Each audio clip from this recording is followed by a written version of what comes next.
The Deepwater Horizon rig was the deepest that man has ever gone into the earth, the deepest. So it's like Icarus, the story of the kid that got the wings, and he made the wings and he flew too high and the sun melted the wings and he crashed and died. This is Icarus in reverse. They went too deep.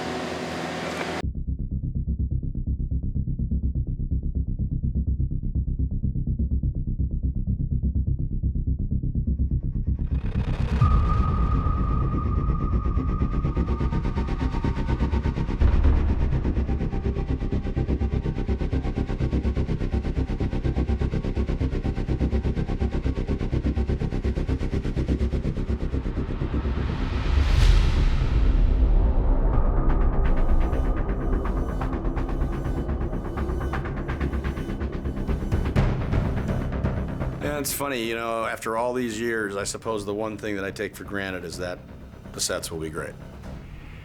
I've worked on a lot of movies, you know. The one thing that's always impressive, seems like, and on Deepwater Horizon, they did have the money and the time to just be incredibly realistic and accurate.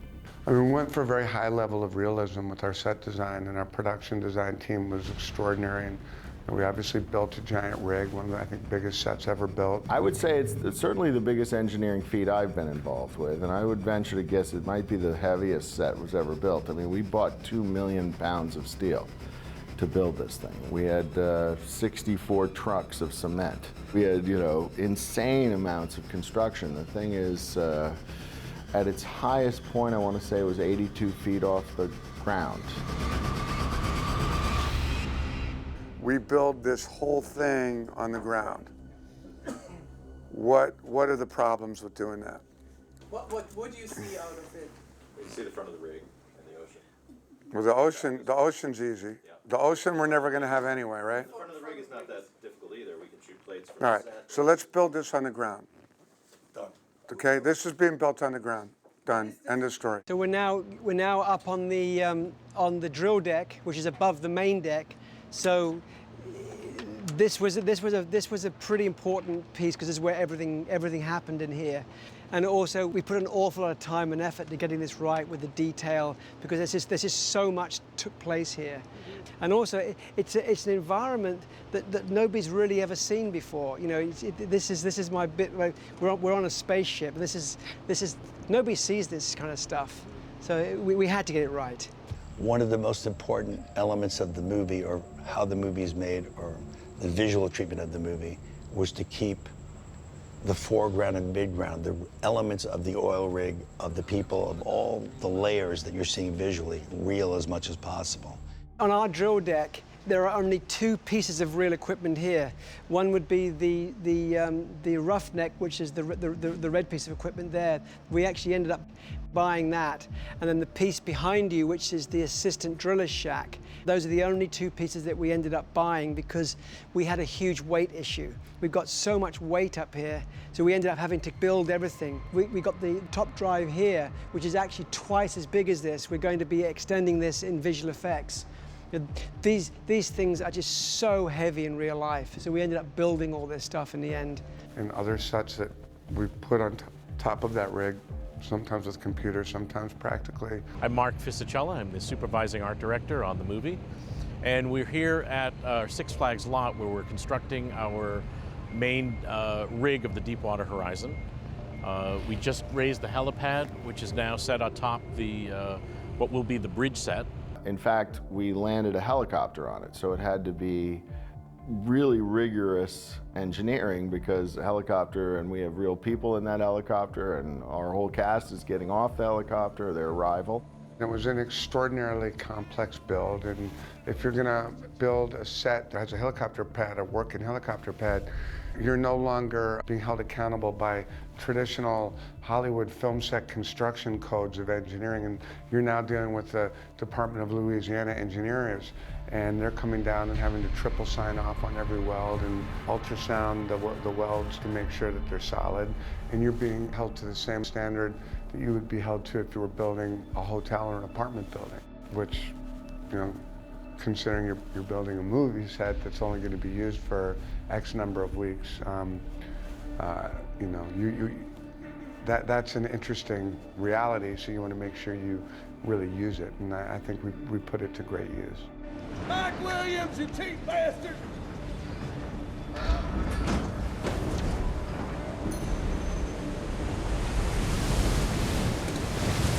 Yeah, the set got a little bit complicated because we got lucky. We got really lucky because, you know, you're talking about hurricane season and just weather in general, and we're up there, you know, 100 feet in the air, somebody's got to go to the bathroom, you're just shutting down. So we're able to then kind of break it up into sections.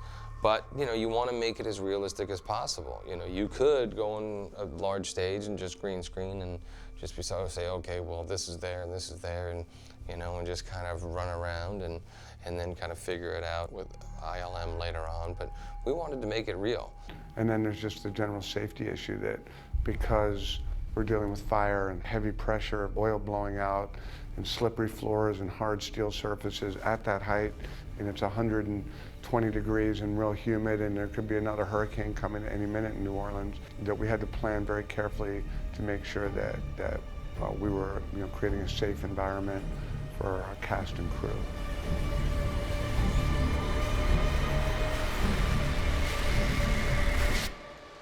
It's also just logistically complicated because if something breaks, it's going to be an hour to go down and get it and bring it back up, and you know, time is precious when you're filming. So we had to plan and be, you know, very meticulous about what we were doing and how we were doing it. In the bridge, for instance, it was all windows all over the place. And the ceilings were very shiny. So when we arrived there the first time, the set was not built, it was the ceilings and the windows. I started realizing that the shininess of the ceilings will not allow us to put green screen because it will mean that green will be reflected everywhere. So we decided to put a cyc with the ocean, with the Caribbean Ocean and the little clouds and all that, and light it like that. And the windows really helped in order to work 360 degrees to be able to look anywhere. So we're on the bridge of the Deepwater Horizon, which was what surprised us and what surprised me up front was because when we first started budgeting and planning this, we were looking at other bridges, and we hadn't got a clue how technologically advanced this particular bridge was. These bridges were so far ahead of their time.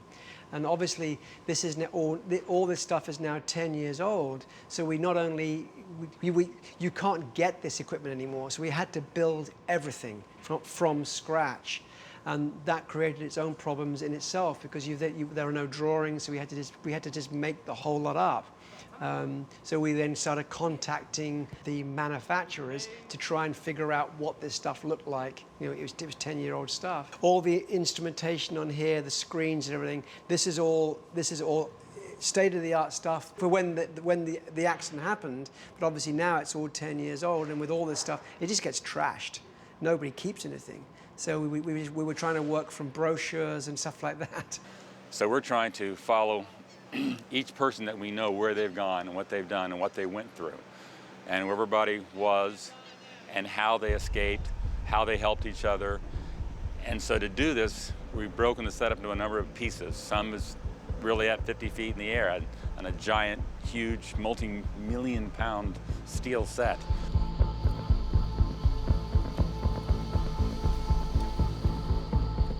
You know, that's when you make movies and you get to see something like that, you're like, whoa, that's so cool, because it was right on. You know, they built such a realistic model of this rig.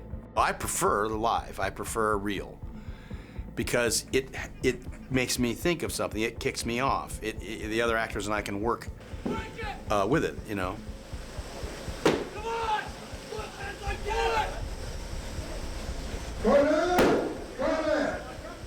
It creates an environment that's really easy to live in, I guess, and to act in, because it's almost, you know, a lot of the acting's taken out of it. You're kind of just, you're immersed in it. It's a lot easier to always be in as much of an authentic environment as you can possibly create, you know. In a rig like that, you know, again, it's like we were so lucky to have that, you know, we were so lucky to be able to kind of build that on the set. We had the capacity to do so. I've never seen anything like that. You're actually uncomfortable. You're feeling the heat, you're feeling the smoke, you're getting hit with debris, you're not in danger per se, but you're close. I much prefer, and come from a time when it was all real, no matter what, and that involves stunts too.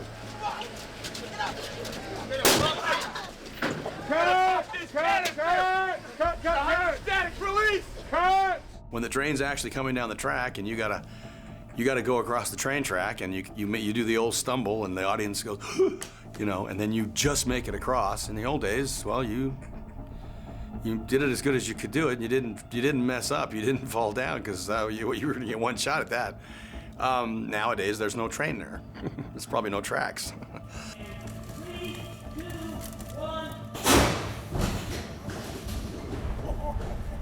Something that we did talk about, is that if you think about what happened in the Deepwater Horizon, the rig was having trouble doing its job. It was supposed to have found this oil, stabilized it, and capped it 40-odd days prior to it blowing out.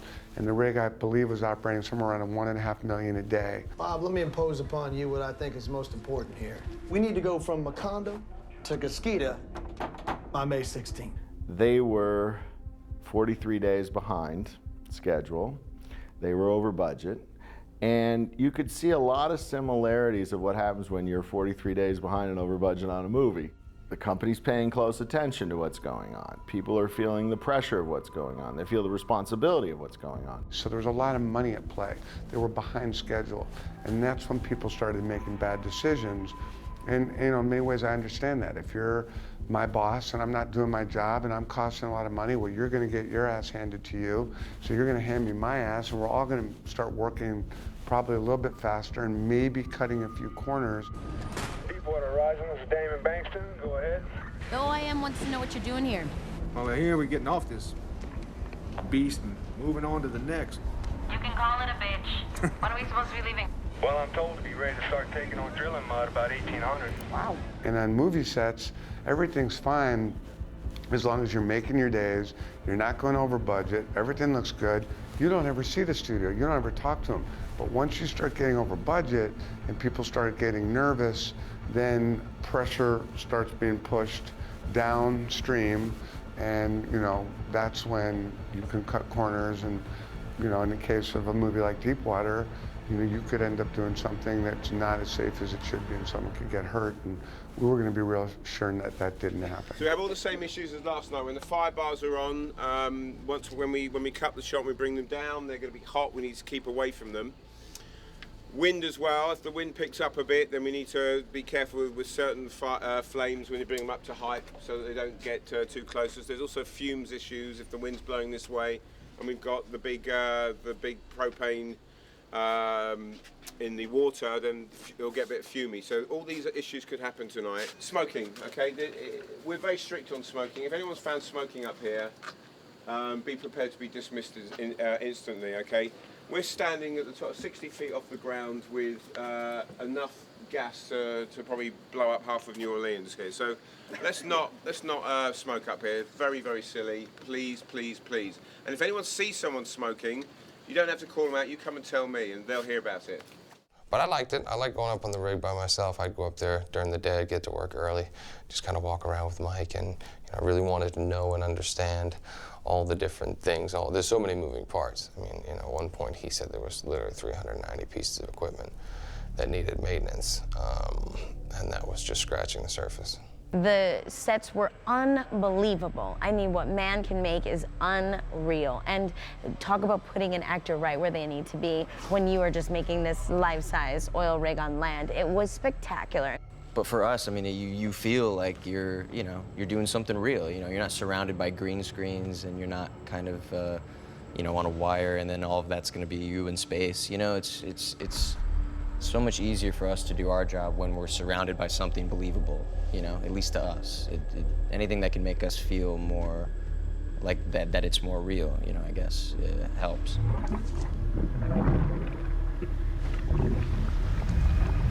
Oh shit! What the hell's going on here? We got flow.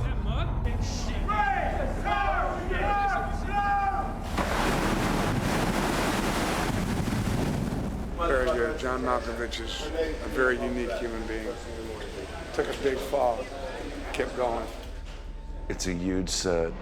It's obviously super hyper realistic,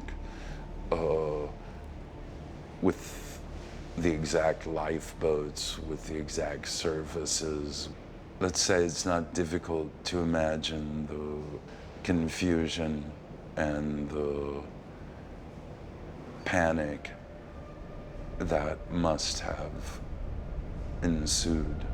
On this film, from the special effects standpoint, from what I do for a living, very, very challenging. Everything's on this huge scale. Ready, and 3, 2, 1, So we're trying to get a test set up here to show the initial mud blowout, so we can show our director if we're on the right path or not, if we're doing the, the right amount, the right speed. It's not the finished product, but it'll be close. One of the interesting things was the testing part of this, because there's a certain texture to what they call mud. You big, beautiful mud! And we had to keep experimenting with it because sometimes it looked too thin, sometimes it looked too thick. And we had our experts going, well, that looks good, or that doesn't look good. And then how does it spray out? How does it, under pressure, what does it do?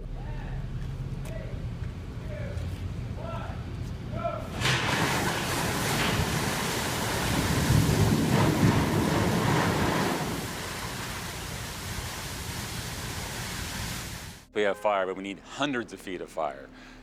Yes, we need some, but sometimes we need the fire 20, 30, 40 feet tall. We're never going to be able to match the 300-foot flame, but we're going to do our best. We're going to get as much as we can before CG takes over. We're trying to keep this as live as we can and as real as we can. Then you do think about it and you say, that's just not that easy to just put it all together. And I do know that I think they were like 9 or 10 months building it. And it's got to be a little unique in that some of it has to break down so you can shoot the way the director wants to be able to move around and shoot. And we had a lot of lights, and we're using these LED walls with images of fire to light a lot of it. So we have to have a huge construction crane to hang the LED walls to be able to light. So all that is, we have the construction cranes that are big, big, big, and all those lights everywhere, but they had to be big lights because you have to put them away from the rig. So I don't know the number of people. There's a lot of people involved. So it's actually very, very realistic, but it's also clever. It's also, you're able to pull pieces of it away and be able to get camera crews in to shoot something from a certain angle that the director knows he wants to do. And then there's a lot of CGI involved too. So it's Hollywood at its best. It's Hollywood magic. They're really great at what they do. They're fantastic. Set-wise, they built more than we could have possibly hoped for.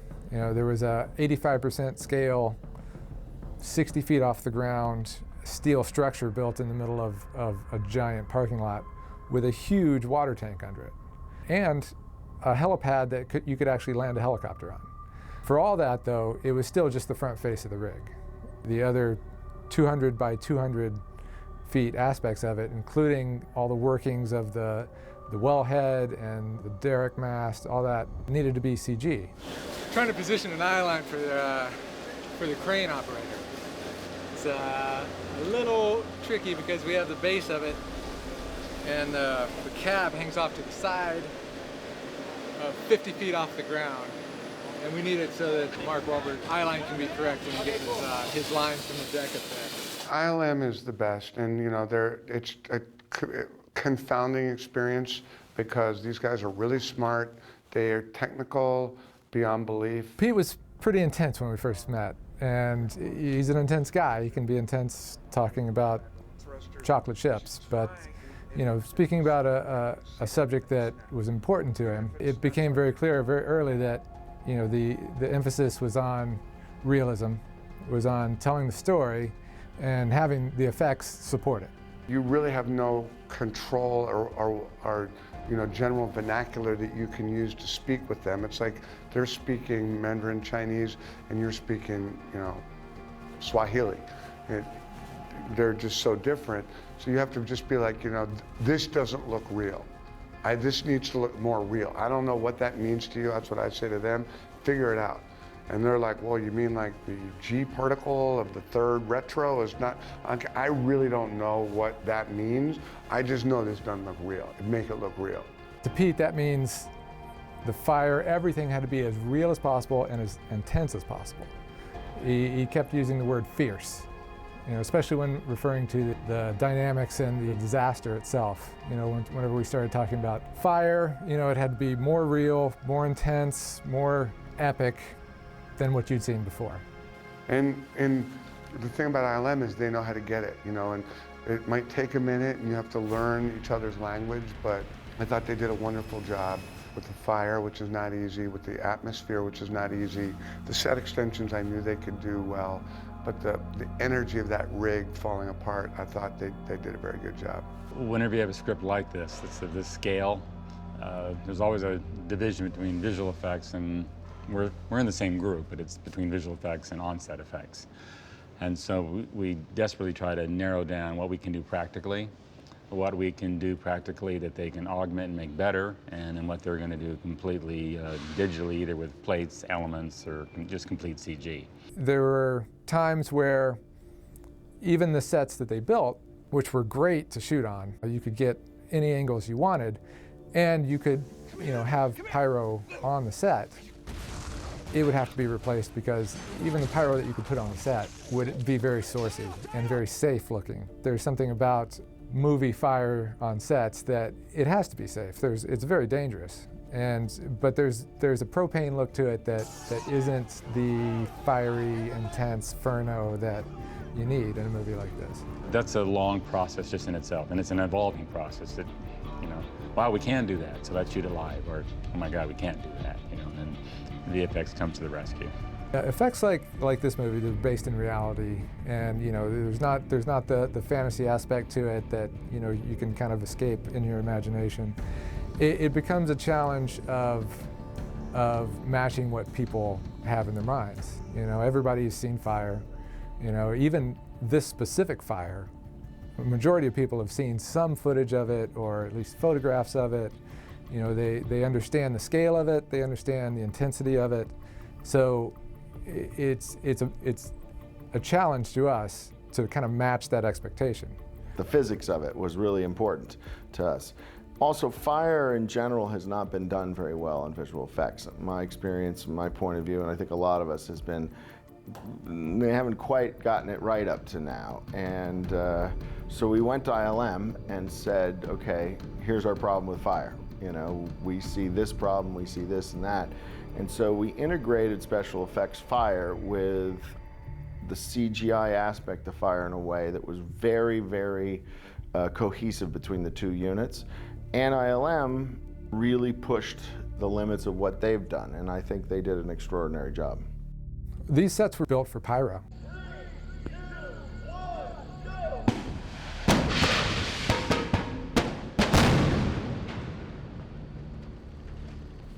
There were special effects rigs all over these sets, and special effects teams, an army of men out there trying to rig this up to give as much realism as possible in camera. It just helps everyone. The actors actually get a sense of that kind of urgency of fire, and even though it's fire bars and it's put in pretty safe areas, that they know where the actors are going to be, they know the areas of influence of the fire, it's still, you feel the heat. The other actors and I can work with it rather than either imagine it being there or not even know what is going to be there. It's nowhere near what the actual rig was, but still, seeing the flames, seeing how the interactive light goes everywhere, feeling the heat, it really helps the actors get into the tone of the movie, everyone to understand exactly what these guys went through, and it also serves the purpose of giving us something in camera to match to. So you have to start making decisions out there of your exposure of the camera, what you're going to frame for. You know, all those things are really important when it comes to the final product, and especially for us to give us something to match to and something to tie into. What I love most about this process is those practical effects and how it interacts with me, with my lighting, with the cameras, and with the actors. And that makes a huge difference. There was quite a substantial amount of planning. The question will be figuring out how what we need to actually have here so that we can make the visual seamless, unedited transition from here to here, which shouldn't be a problem. You know, we use pre-visualization where we animate certain sequences that combine visual effects and computer effects and stunts and pyrotechnics and all those kinds of different elements where they all have to work together to get a specific sequence or a shot. It brings everybody into the story. It definitely helps the cast. You're not talking to a blue wall. You know, that can be months of planning, particularly when you're dealing with the height that we were filming at, which, you know, in many cases was well over 100 feet, which is obviously a lethal fall. If anybody is to you know, fall or it would be very bad. And you're up very high, so the sense of danger and the sense of participation of what it feels like to be up high that was one of the reasons we wanted to do that, was because how do you feel that way if you're, you know, 5 feet off the ground? Oh, you let go of me! Okay! Don't touch me! Don't touch me! Don't touch me! You jump! Do what you want! You know what? I'm gonna do whatever you do. My wife's name is Felicia, and my daughter's Sydney, and I will see them again. Do you understand me? But, you know, because there's so much reference material available and we were able to get so many real oil people to come consult with us, we aspired to, and I think we're able to achieve, a pretty high level of accuracy, particularly to anyone that has never, you know, worked on an oil rig. It's certainly the biggest set I've ever been involved in, and I'm guessing I ever will be involved with.